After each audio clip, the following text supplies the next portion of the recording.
right, my friends, we are here to do an unboxing of the new Marantz SR8015 Dolby Atmos, DTS:X, Auro 3D, HDMI 2.1, 11 channel, 13 channels of processing AV receiver. So let's see what's in the box.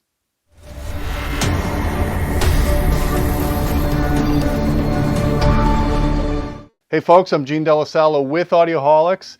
It's time for us to check out Marantz's flagship product. Now, as you guys know, I reviewed the SR8012 about 2 years ago, and I was ecstatic about that product. I absolutely love the SR8012. Many reasons why I love that receiver, because Marantz, or Sound United, the parent company, is bringing back meat into their receivers. These are the muscle receivers. These are the kind of super receivers I loved from many years ago. This is the closest thing you're going to get today to getting this kind of receiver in a box with all the channels of processing, beefy power supply. So I'm really thrilled that Marantz refreshed the SR8012. I still think that's an awesome receiver. For anybody that owns an SR8012, don't go and selling it to get this. But if you're on the fence about getting a new receiver and you want something that's audiophile driven, something that actually has meat and potatoes, this looks like this could be the beast. So I want to kind of unbox this, kind of tease you guys. I want you to see what's in the box. I want you to see the product up close, maybe give you a little bit of information about the product as we're unboxing it. But we're going to do formal bench tests of this product because there's new features in here that I'm really happy that Marantz added. And we're going to do a full review coming. So with that said, let's see what's in the box. I feel like a kid on Christmas Day every time I do these unboxing videos. And let me tell you, I really enjoyed my time with the SR8012. I really like all the features that it had, the big power supply, and it really is great for when you want to drive difficult speakers. Never had a problem with my SR8012. The only thing I could say about the SR8012 is it ran hot, because you got to realize now that these receivers are really the same. The chassis in these receivers were designed really for 7-channel amplification. Now we're cramming 13 channels of amplification into a 7-channel chassis, and that heat has to dissipate from all the quiescent current of all the amplifiers running in idle.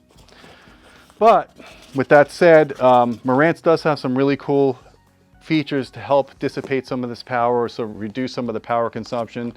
Their auto eco mode, for example, is a very smart, almost like a class G topology, where it runs on the lower rails at lower power, and then as it senses the volume goes up, it goes to the higher power output. And when I switched to auto eco mode, it really did cut down on the idle power or the idle heat that this receiver produced, and it didn't mess up any of my bench tests. So if you put it on auto on, you have the risk of reducing power output to your speakers, and I don't recommend that. I do recommend the auto eco. All right, so you can see we have a lot of logos here, a lot of logos. Marantz, Sound United, the whole brand, they just packed everything into these receivers. This one's got IMAX enhanced. It's got DTS-X Pro we're going to be talking about, HDMI 2.1, Dolby Vision, ISF, 8K capable, Odyssey, Roon. It says Roon tested. I'm not really sure what that means 100%, but we will check that out. All right, so what do you get when you open the box? You get the Odyssey mic, detachable power cord. No need to get an audiophile power cord. This is the properly sized power cord for the product. Use this. If you need a longer cord, make sure you get the same gauge or lower. Got your loop antenna. I'm not sure how many people use that anymore. You got your channel labels. You have an abbreviated kind of a setup guide with an Odyssey cardboard microphone stand. Now you realize if you want the full manual for this product, like all the new products these days, you got to get it online via PDF. But this is a good quick start guide, and the on-screen menus on these receivers are really intuitive these days. The remote's a bit lackluster, but most people are using, you know, universal remote controls or some type of automation system. I'm using Control 4, for example. And that is that.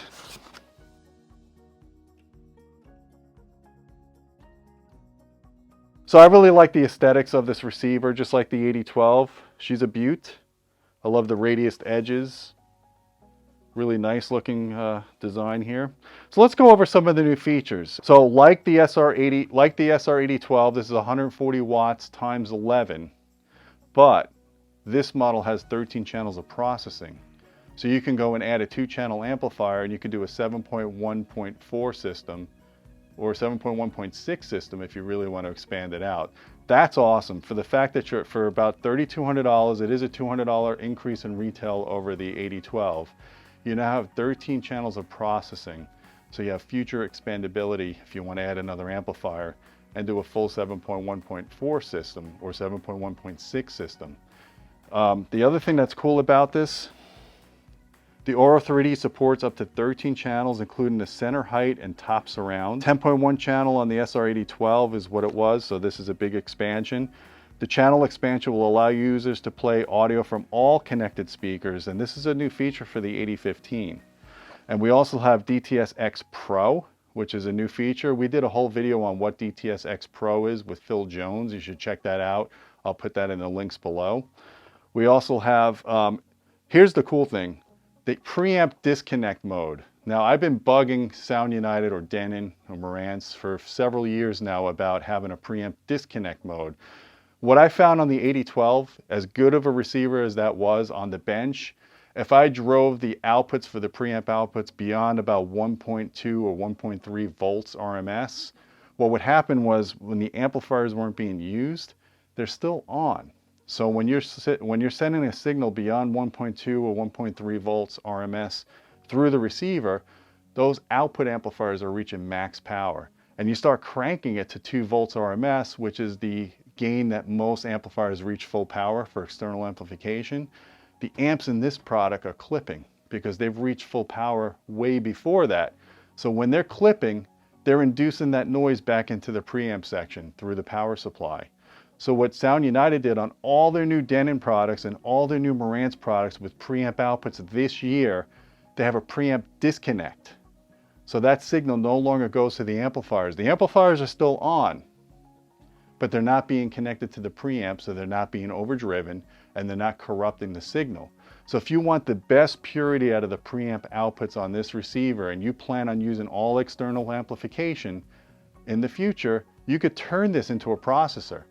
You could turn off the amplifiers or disconnect the amplifiers, just to say, and just have a really clean preamp output. And I'm going to measure that. I'm going to show how well this measures with the preamp disconnect mode versus without the preamp disconnect mode. In fact, Sound United provided me a full battery of measurements on this product. Before they sent this out to me, they pre-qualified it to make sure everything was working right, and they gave a full barrage of measurements.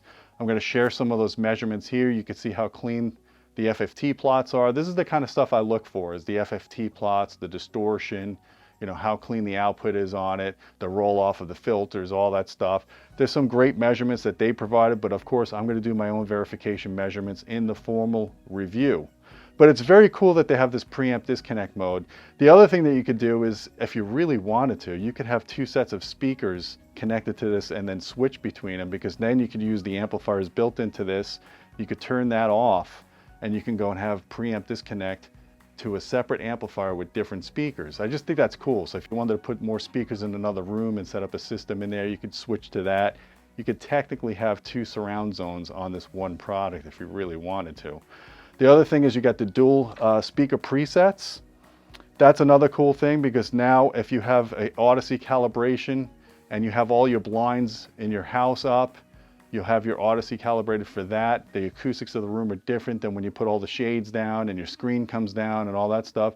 So now you have dual speaker presets for different calibrations, different settings, different EQ settings.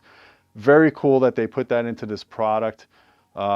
This is a new feature for all their new products going forward. I like that. Okay, the last thing I wanted to talk about is, other than HDMI 2.1, which we've covered verbatim and ad nauseum in all of our other Denon videos, HDMI 2.1, this has all the HDMI 2.1 features. It supports 8K processing, all the enhanced refresh modes, all that stuff is supported in this product.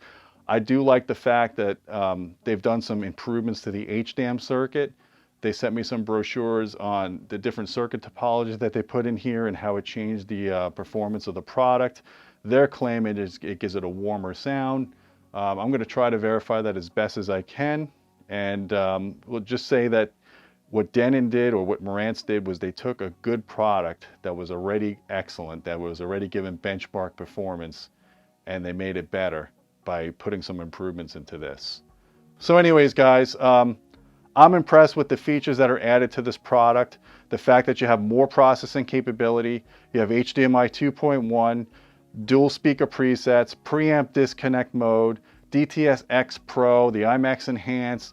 There's a lot to love about this product. I can't wait to get it on the bench test, and ultimately I can't wait to get it integrated into my system and do the listening test to see how we like this product. I don't expect any surprises coming from this company and knowing their past heritage. The fact that this unit, these higher end units are built in the same factory in Japan that the Denon AVR 50805 was produced. That holds a special place in my heart as far as flagship receivers. These are built on a higher standard, in my opinion, when they're built in that factory, and I love to just enjoy doing all the measurements on here and seeing how it performs. So guys, if you like this video, please thumb it up. Please share it. Don't forget about our Patreon at patreon.com/audioholics, where we share additional test information that you don't get in the reviews. You get early access to our content, and you also get to support the channel, which we always appreciate. So I hope you enjoyed this video, and until next time, my friends, keep listening.